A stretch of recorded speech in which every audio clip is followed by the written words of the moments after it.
studio ateze atoko ne bobo gamu yo music kwa yimbo yo adusemba ata iye moroka yange iyejja iyo oyo najikula mu kyogo wampola iye pitako bajita Black Panther omusu game nansaza jam kati nfuse mu kyamu so kati gwa wakana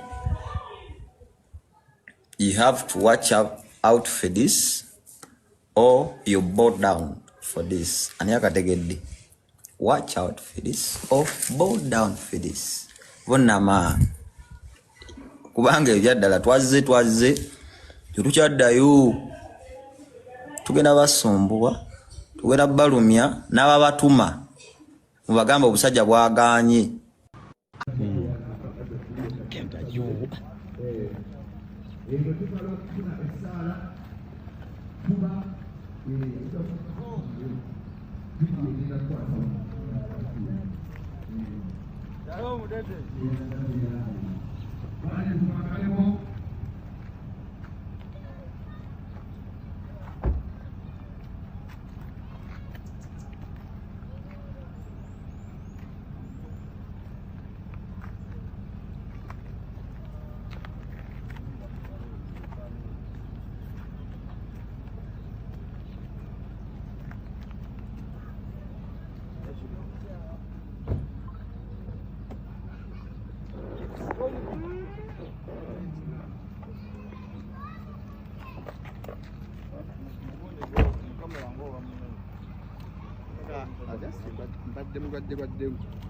nenga ndi munene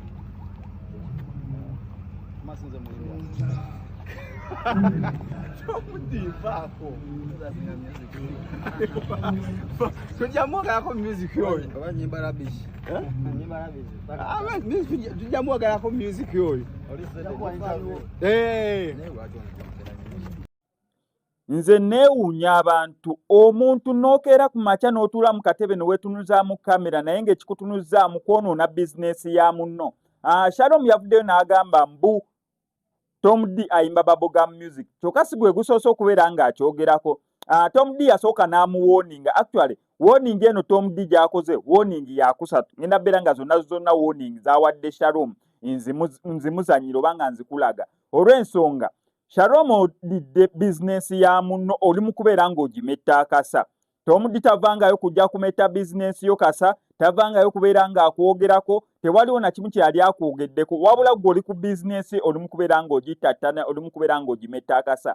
Ffenna Tom D twamulaba ng'atandika. Tom D atandika comedian. Sisuubira muno yafunamu ssente eziri awo. Tom D right now toyinza muyita TikTok, toyinza muyita comedian. Olw'ensonga basically katumumanyi nga muyimbi. Batono nnyo abantu abadde ba TikTok ne bagezaako okuyimba ne kibavaako ekyaba TikTok ne bategeezekeka nti kati bayimbi nga Tom D waali. Tom D right now ategerekeka nti muyimbi neera bamubuukinga ebintu byonna byakoze abizze mu kubeera nti ayimba. Emmotoka gy'aguze asooka ey'okubiri ey'okusatu ennyumba za buli kimu kyakoze ali successful because of music. Naye gwe n'ovaayo n'ogamba mbu ayimba bubblegum music. Yasooka n'akuwooninga omulundi ogwasooka n'otakitwala nga kikulu. Actually Tom D yajja n'abavubuka be n'agenda n'akonkona emmotoka ya Shalom n'amugamba ssebo sooka oveeyo. Kweri birthday ya Mal Shalom yasooka n'alemerayo kubanga omusajja yalina eggaali Tom D naye nga mukakkamu n'eggaali ye. N'avaayo Shalom ne bagezaako okubeera nga boogerezeganya ng'akatambi w'okalaba mu ngeri ey'olusaagosaago naye already oli abeera azze kugamba owaaye sala gusale oli ku bizinesi yange ogyonoona gusale.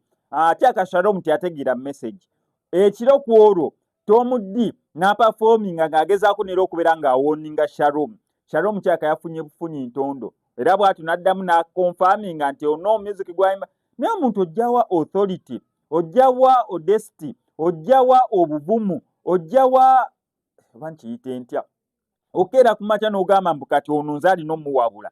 Gw'ate aliyo ng'awandiika akayimba akasooka, gw'ate aliyo ng'awandiika akayimba akokubiri, gw'ate aliyo ng'asonda ssente za vidiyo akole vidiyo, gw'ate aliyo ng'akola buli kimu naye gwe n'ojja n'otula bulungi nnyo mu kamera n'ogamba ono music gwayimba. Actually on top of that nga naawe complaininga ku music wa munno tolinayo wadde akayimba akabiibibi. Kati awo nze wenfunira obuzibu. nze nga SMX sirumba muntu yenna. Ekisooka omuntu wembeera simwagala nze mu ignoringa. Yes, kyekisookera ddala ignoringa omuntu. Mu ignoringe. Ekyokubiri omuntu obeera tomwagala. Nze abantu besaagala wanene ku SMX Media sibakolangako na story. Gye mazima ga Katonda. Already sikwagala. Kati kolerako ki story. That means when nakola story bijja kunsimatuka nkyatule nti sikwagala. On top of that nyongerezeko n'ebirala ebinnuma. So omuntu gwe saagala nze simwogerako. Nero omanya bumanya omuntu yenna gwe nali nkozeeko story waneno sikulinaako obuzibu wadde. As long as nkwogeddeko omanya bumanya mbu sikulinaako obuzibu. Naye gwe ninaako obuzibu sitawanna kwogerako lwaki mbeera nkwogerako. So Shalom Tom D obeera tomwagala at least muting omumwa. Kiri simple. Oli music gwa kuba tomwagala mu motoka ye tomuteekamu ku flash yo toguluteekako bw'oluzanya ku TV ng'okyusa TV endala. Kiri simple. Tajja nategeera nti tomwagala. Tajja tegeera munnako obuzibu. Kiri simple ekyo kimoving on. Olina business yo gy'okola ne YouTube channel kati zitandise okubeera nga zitambula. Gw'omuntu wave natandika okubeera ng'akwogerera ku business zoyingirizaamu akasente. Oyinza wulira otya? Oli ku business y'omwana ogirinnye wakagirinnye. Buddeyo kubeera nga njogerako boogezi bannange nti Shalom kyokoze bambi si kirungi oba kyoli mu kubeera ng'okola si kirungi. Oyinza obeera ng'okikola mu mutima omulungi omwagaliza Tom D ng'oyinza ogamba tomulinaako buzibu omwagaliza naye mu ngeri gy'okikolamu Tom D ye muntu omwangu otuukikako. N'obaani n'obeera faani nga wakedde noonya Tom D omutuukako mu ngeri ennungi. Naye kyenyinza okubeera nga nkubooningako kyayika omusajja oyo oyinza obeera nga tomumanyi ngamba Shalom Tom D oyinza okubeera nga tomumanyi. Ge mazima ga Katonda. Abayimbi abo mbalaba nga batambula n'eggaali naye eggaali ezo za mugaso. So Shalom nze ng'omuntu yali alabeko ku ggaali ya Tom D. Nandi kusabye taata. At least okomaawo osale jase okiviiremu awo kyemegenda maaso naye wali kukyalirako Tom D. Mu nkyala endala simanyi oba binaabeera birungi. Nze ng'omuntu yali alabye ku Tom D n'eggaali ye kyesobola okukola. Nandisabye busabi Shalom at least osale. Tewaliwo kyofiirwa ng'osaze. Si eyo yekka gw'oyogerako si yakuleetera ssente ku YouTube channel si gw'okolako interview. So osala ekyo n'okita. Zino ze zimu ku interview ze nali nkoze ne Tom D. Nera bwa binene bye yasobola okubeera ng'ayogera. Waliwo ne paati we yayogerera ku ggaali ye n'agamba eggaali ye ya mugaso kwolwo olunaku nategeera eggaali ya Tom D kyesobola okukola bye bino. Kyali bafa omuntu wa wansi oyo bakadaama bankolera mu katale kyokola ngikoledde mu katale baanyabo bonna abo kitegeera so ya muntu wa wansi oli ddala video omuntu expecting eki nira muntu wa wansi oba of course kyova ndi mu ngoye zino zolaba namna akasati kale kaneeno kali distressed kenjagala ngwa bugwi wali eri wonna era ga muntu wa wansi oli asemberayo ddala. Jamani. Inchi mmeka wansi wali. Inchi zibanga na wansi. Kalabye ndowooza. So awetyo tuli January. Temuli mu swaga yadde. Oluyimba luli serious. Weto waze January akugondere. Yes, oluyimba luli serious era oluyimba luneeno. Abategera music. Wanaluwulirako gyomanya nti omwana yayimbye. Ero bye yayimbye. Tebadde bya makulu. Besides okubeera nti locations nyingi omuntu zabadde ayinza okubeera nga afuna lwaki okomyewo wano ewaka? Of course wano ewaka wadde wajja kunyanguyira manyi tufunamu obuzibu nga tushootinga videos ezo tutya gena shootinga video genda mu kifo oli tayagala mussa mu kamera oli tayagala mukola atya oli ono bano batusumbwa bano batusumba katubayiteko tuviire bebo bebaani nekati wano ebusega waka busega oli gwentunulako face watandikira mugabuga mama nagundi kankolereko wana gabuga Tom D kolera wano kati kwali mukatale ndozo birabye oba duka olugeze kolera mukana akanga webale nnyo so busega badajja kunyankulira nnyo okusinzira okujjawo n'ekifaananyi kya video ekyoluyimba donga donti kirwa muntu wa wansi oli asemberayo so taddemu naawe kitono kukekereza January ono gwe tugendamu teekamu katono sikusaamu katono video ya beeyi eno sebero jagiraba naye just location omuntu asobola ofitinga n'oluyimba webale nnyo ntukulabye nnyo ng'okulaga n'omuntu ashootinze video eno kyama kye kiri mukozesa omuntu y'omu notakyusa nnyo gamba muleyo kankozesa ono video nanjako mulaba video nanjako mulala kuba kwanguyirwa nakwetegeera ate nakwezimba ojja kwesanga nti fenna kariya zaffe zikyakula una avenue Tomdi kati buli omu alifutinga munne segera oluyimba erukuba brand etambula nange wenkola segera kugamba kweyongerako buli omu abeeko watuuka nti omuntu oyo oba omutegedde ate nga yenga akwanguyiza nga tumaliriza waliwo ekibadde osagala kukidescribinga mu kamera nenjagala akalowoozo kagende eri abavubuka naddala gye buvuddeko awo eggaali zibadde nga nnyingi abantu ne bazivumirira eggaali bannanga eggaali oyinza kwogera ki naddala eri abavubuka ku nsonga y'eggaali saagala ogitwale negatively sibalinaako buzibu olw'ensonga buli muntu abeera n'abantu basuubira amanyi tuba ne teams oyinza gwe gyoyita eggaali oyinza okwesanga nga oli alina badijje basatu alinako driver alinako security alinako gwe n'ogiyita eggaali nange ebiseera ebisinga tebaggaali kisinziira gwe ku bantu bosobola obeezaawo obeera nabo kati ze sirinaako buzibu ku muntu oyo kasita oba ng'osobola just obba controllinga manyi ensonga enkulu ebiseera ebisinga kati okugamba akantu kano tewali ggaali ekola kintu nga omukulu takimanyiiko ekyo kyama tewali muntu asobola kukola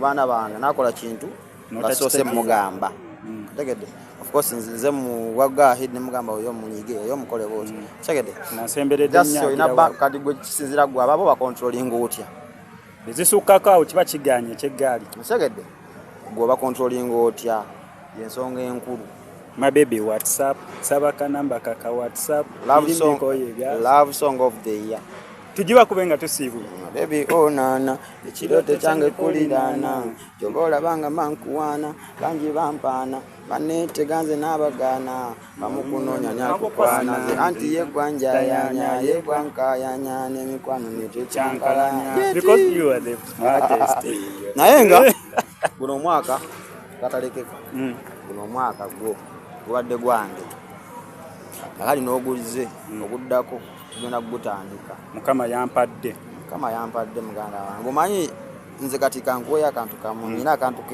ejjiyo nabaddeko ne muzeeyi wange omanyi nze nalyawo nga nkolerawo mu byennyanja boy neera mpiseewaawo ono wangambye location so seyitirawo nabaddeko ne muzeeyi wange ne mutuuza maaso awo emmotoka yange ennene kusegeera nempulira essanyu ne nga akaira muzeeyi wange atuddeko wano mu mmotoka yange mwana kusegeera mwana feeling eyo mukama yampadde ebitala byantadde boyi era 225 kati nafuuka ekirala anti sikyayiga kuba nakyamya amamera beera ddala abantu obuzibu okunwanirira anti emputtu gye nnina nsobola okuwera ulya ngenda kubavuma ngenda balangira 2025 ngenda kubajjukiza luli nga munnangira mukimanye gye mwakoma okunnangira gye mukomye okulaba nga nfuna emirandira mbamazi atomudi kyakabibulana so wekito tubadde wane ne Tomdi abadde alina video shoot ye mugirinde January egenda beera maaso batukoledde wanene ebusega katale welcome ebadde y'amaanyi nnyo okusinza wadde tuseeko mu location nga muyimbi sita naye nga buli omu agenda mbuuzaako nambuuzaako oli amuyita kweganga alinganga ali ewaka video eno mugirinde kyemmanyi egenda beera masavu meerere ate nga go James SMX sign out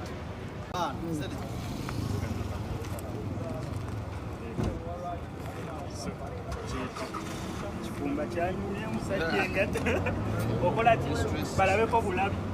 balabeko bulabi naye tebagula mali ntono ekisaati kyokka yalabyeko bulabi teyaguze mali ntono